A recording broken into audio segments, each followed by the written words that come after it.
Le porte-parole du Bureau des affaires de Hong Kong et de Macao du Conseil des affaires d'État de Chine a également déclaré qu'il y avait des problèmes avec le système éducatif à Hong Kong. Les analystes s'inquiètent de l'échec du système éducatif de la ville en ce qui concerne le développement de la compréhension chez les élèves de ce qu'est l'identité nationale chinoise. Le système éducatif de Hong Kong encourage en effet les études libérales qui visent à développer l'esprit critique chez les étudiants. Différentes écoles ont également le droit de choisir différents manuels, à condition que ceux-ci répondent aux exigences du Bureau de l'éducation. Mais récemment, de nombreux parents de Hong Kong ont mis en ligne des manuels scolaires, se disant inquiets de ce que leurs enfants apprennent à l'école.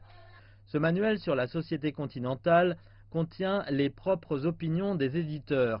Il dit que le gouvernement central est inefficace et manque de supervision interne, mais il ne fournit aucune étude de cas ou statistique à l'appui de l'argument. Cette page dit ici que les résidents de la partie continentale adorent les fêtes occidentales et oublient leurs racines traditionnelles. Là encore, il ne comporte aucune statistique ou étude de cas. Ce manuel dit également que les continentaux sont généralement peu éduqués, tout en donnant des statistiques obsolètes. Le deuxième problème, longtemps controversé, est que l'histoire chinoise n'est pas un cours obligatoire à Hong Kong. Les internautes de Hong Kong ont partagé leurs expériences en ligne, affirmant qu'ils n'avaient pas à étudier en détail les différentes dynasties ou l'histoire moderne de la Chine.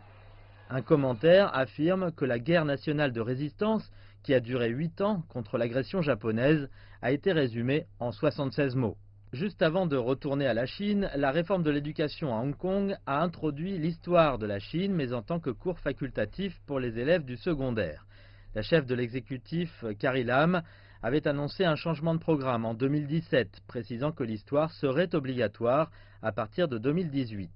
Or, en 2018, le Bureau de l'éducation a annoncé que de nouvelles directives pour les manuels d'histoire des écoles secondaires seraient adaptées à partir de 2020.